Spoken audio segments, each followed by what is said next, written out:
Hey ACA Executive Vice President Cody Burkham here with you on February the 12th, Friday afternoon. I'm going to give you the fourth installment of our Hats on the Hill series here on what is a very cold and gray blistery February day. I know a lot of you are out there struggling to keep those water tanks and troughs and ponds open for our cattle here on this February day, and doesn't look like it's going to get much better over the next week or so. Going to have some really cold temperatures, so just really thinking about all our cattle producers out there fighting this hard weather this winter.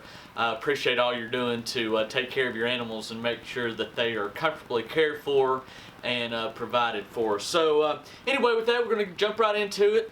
It was a pretty slow week at the Capitol as far as agricultural issues went. Well, as far as committee work went, that being the House Agriculture Committee did not meet at all this week. There was no legislation that they had on their calendar that they needed to meet about, so they did not meet at all. However, the Senate Ag Committee did take up two bills on Tuesday, February 9th. One of those I've talked about a little bit before, HB 1099 by Representative Deanne Vaught, and that was a piece of legislation allowing for the vet board to promulgate some rules and regulations for telehealth, telemedicine type bills for our state veterinarians. You know, throughout the COVID pandemic, that's something that's really kind of shined through, I believe, for our vets, is that they can't, by law, I don't believe they're not able to diagnose or treat or recommend treatment for any animals over telemedicine. And so this is going to allow the vet board to take up those rules and promulgate those rules for our state veterinarians, try to give them a little help of trying to better serve their customers and the producers. The Senate Ag Committee also took up House Bill 1142. This was just another bill by Representative Deanne Vaught, and it just says that artificial insemination is a routine animal husbandry practice. So both of those went through the Senate Ag Committee. Very uncontroversial pieces of legislation there. They gavelled in at I guess it was 9:30, and they were done within about 15 or 20 minutes. So very uncontroversial piece of legislation there. And then those both went across the Senate floor on Wednesday afternoon, whenever the Senate convened on Wednesday afternoon, and were both passed pretty unanimously there on the Senate side, and those will head to the governor's office for his signature. Then, as many of you are aware and know, we had some ice and stuff, freezing rain blow into the state here, and so the House and the Senate both gavelled out Wednesday afternoon.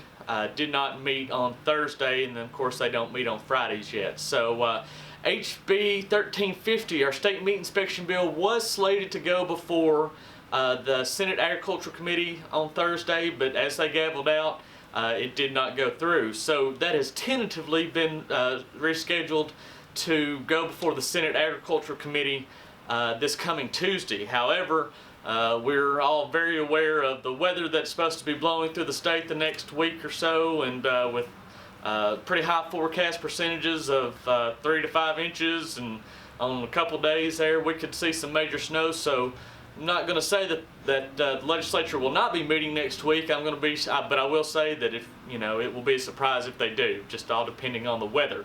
So, but we're still prepared and ready to go before the Senate Ag and the Personnel Committee to make sure that when our state meat inspection bill does get passed, that we're going to have the department will have the personnel available to get those rules promulgated and get that program up and running just as quickly as possible for the producers of the state, the consumers of the state, and the processors of the state. So we're still pushing forward with that, and getting some good, like I say, good, positive, strong support.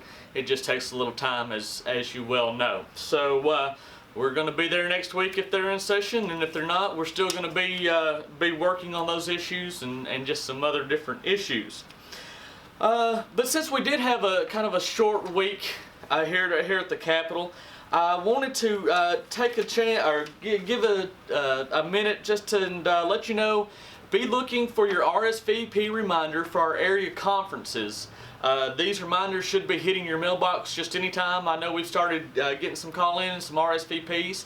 we do plan on, good Lord willing and the creek don't rise, plan on having our March meetings at all 9 areas across the state. So just take a look at this when you get it in, and look on the back, look at when your area is. It'll tell you in the middle. And then you need to RSVP. There's RSVP dates here on the side. So it's very, very important. Please, please, please let us know if you plan on attending this and how many people are you're gonna be bringing with you. That way we know how many steaks to order and things like this. So I've had some good calls, and I know a lot of people are tired of sitting at home, and so I encourage you, mask up, wear your mask, put you some hand sanitizer on. Let's observe social distancing, make sure we do it the safe way. But come on out and let's hear what the ACA state office and state leadership is doing for you, the Arkansas cattle producers. The main sponsor is University of Arkansas, and they've got some really great information that they're going to share with you on some different studies and things that they've done, both in our meat section and then some animal health type stuff. So there's going to be some great programs there. You're not going to want to miss them. Be looking for this in your mail.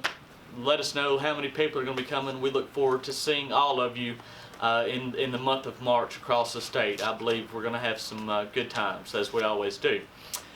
With that, I will say that our first session of YCLC was also scheduled to take place this next week, but due to the weather and the circumstances surrounding that, the YCLC committee decided to go ahead and postpone that to the week after next. So if you're watching this and you are a participant in 2020's YCLC class, you should have gotten an email already, but we did want to go ahead and let you know that if you hadn't seen that email, maybe you'll see this video and let you know that we have postponed that till next, not this coming Thursday and Friday, but the Thursday and Friday, the 25th and 26th of February. So just wanted to let everybody know that. So with that, it's a short video this week. That's all right.